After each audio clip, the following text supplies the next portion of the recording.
The operation of Alcohol Problems Council has changed through the years.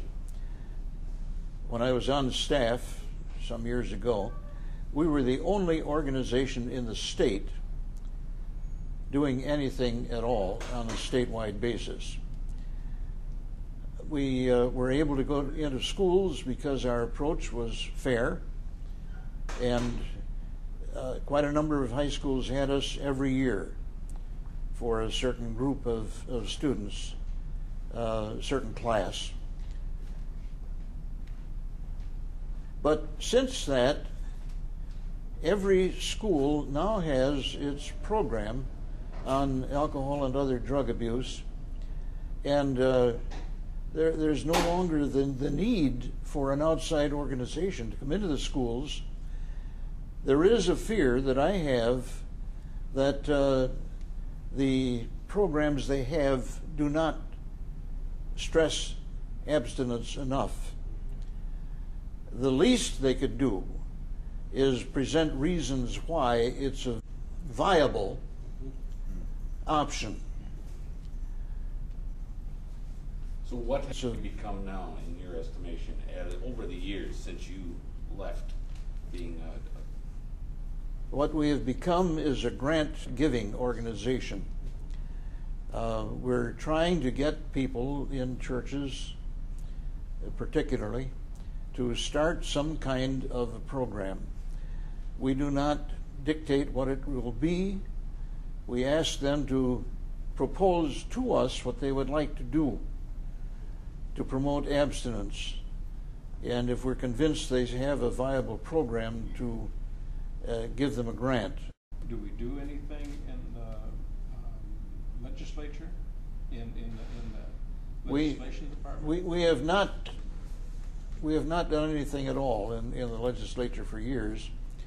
When I was on staff, we did go to hearings. We were working then on raising the legal beer drinking age to 21. It was 18 at that time, which never made any sense at all, because a drink is a drink, and if it was all right to drink beer at 18, it should have been all right to drink wine and whiskey at 18. But and if it was wrong at 21 until 21 for wine and whiskey, then it should have been and became wrong for beer. What I would like to see in legislation is an emphasis on safety rather than punishment. That a person convicted of driving while intoxicated not have a specified sentence, but be incarcerated for his own and other people's safety until proper authorities decide he is safe to drive again. Now, this implies a lot more than just testing him. It involves training, education, and yes, it would cost money, but it doesn't cost any lives. And I think that the safety angle is the important part of it. Now, conceivably, that person would be in for life because he would never be judged to be a safe driver. But it's up to that person to decide if they're going to abstain from drinking and thus keep themselves from becoming a drunk driver again. But it's utterly ridiculous that we have people with more than 10 convictions and they're out on the road again. Oh yes, they take away their license. They can drive without a license. We can have a machine for them to bowl into. They'll find some way of getting around that. The one thing they will not tolerate is being incarcerated where they are unable to drink and unable to drive while after drinking. It's a public safety issue, not one of punishment. Now, with all the foundation money that we do work with, where did that come from? Did you remember in your history? Our president at one time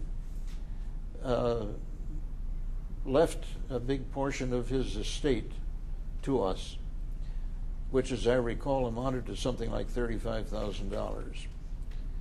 For years, with that invested with the Methodist Foundation, nothing was done with it at all, and it has grown.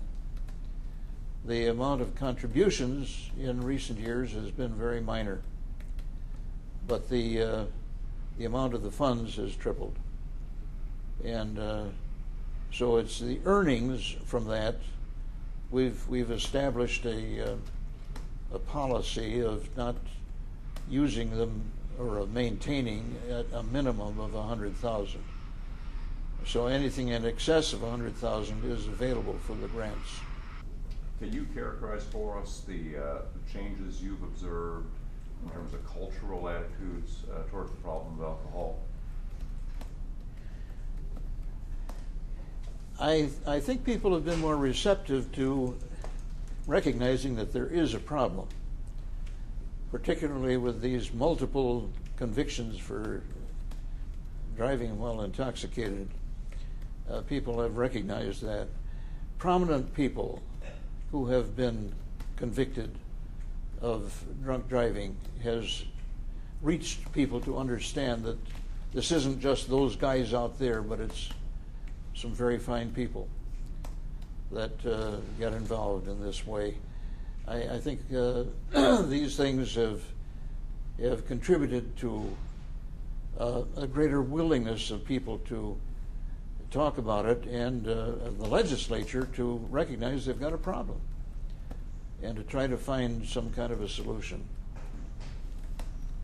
Are there any particular high points in this organization that you can lift up? Well, we had good rapport with quite a number of schools, and I have no way of figuring this really, but I am convinced that at least 500,000 high school students learned that not drinking at all is a viable option. Through my own presentations, through the presentations of people that I scheduled in the schools, and I feel I can claim some credit for that. The organization can claim credit for it. And there were some people who just didn't believe, high school students who didn't believe there is such a thing as a non-drinker. Everybody drinks. Well, they don't. That impression, too, of course, was carried through Prohibition, which was not a successful effort. It was poorly written, miserably enforced. But it is not true, as has been said all through the years, even now, that during Prohibition everybody drank. Cirrhosis of the liver is not caused entirely by drinking, but its relationship is so close that this is a significant fact.